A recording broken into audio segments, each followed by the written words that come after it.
ang bilang naitala ng mga estudyanteng huminto sa pag-aaral sa mga National High School. Umabot sa 214 ang bilang na naitala ng mga estudyanteng huminto sa pag-aaral sa mga National High School nitong nakaraang school year.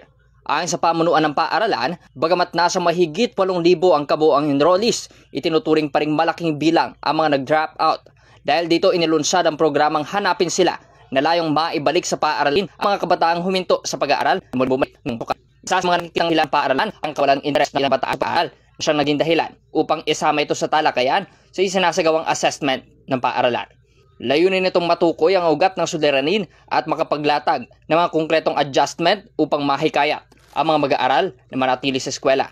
Samantala, gaganapin ang isang pagpupulong sa darating na June 11 upang ipaliwanag sa mga magulang ang kabuoang sitwasyon at kung paano sila maaaring makibahagi sa pagsusumikap ng paaralan na maibalik ang mga bata sa pag-aaral ngayong pasukan.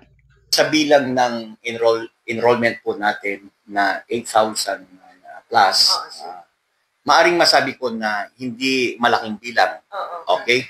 Pero kung i-disregard po natin yung total enrollment natin, malaking bilang po ang 214 ng mga dropouts po natin.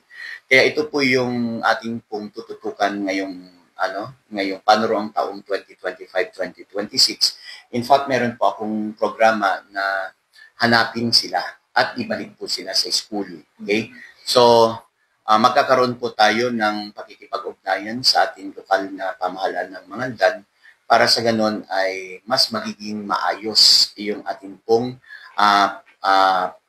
paghanap sa mga 214 na mga dropouts po natin. Actually, naihanda na po natin yung sulat at next week, kami po ay magbabara-barangay na po para ihatid ang mga sulat na ito at maimbitahan sila sa June 11 para sa isang pag-uusap, isang orientation para maipaliwanag po sa mga magulang kung ano yung kahalagahan talaga ng edukasyon. Okay? Kasi sa ngayon kasi, mga bata kasi mag-enroll. Tapos, hindi na po papasok yung mga yan. So, iisipin na lang natin kung itong 214 na ito at hindi natin maibalik sa eskwelahan, ano na lang po yung kahinat na ng kanilang buhay. So, sila na po yung mga dyan, palaboy-laboy dyan sa kalsada. So, naisip ko po na talagang pabalikin po sila sa eskwelahan at matulungan po sila na matapos po yung kanilang pag-aaral. Una is yung lack of interest. Okay? So, ibig sabihin, talagang hindi sila interesado talagang mag-aral. So, yun po yung aalamin natin kung ano po yung naging dahilan ng kawalan po nila ng interest. Siyempre, hindi ko naman po pwedeng i-deny na maaring school factor, yan, or family factor, yung environment nila. So, yun po yung aming pag-uusapan. And then, magkaroon po kami ng isang resolution kung paano natin i-address itong mga naging dahilan kung bakit po sila nag-drop. Isa pa po dyan, yung kahirapan sa buhay. Okay? Yung mga yan. Yung bullying incidents na nangyayari. So, isa yan sa mga dahilan ng pag-drop ng mga bata. Yung paghinto ng mga bata sa kanilang pag-aaral.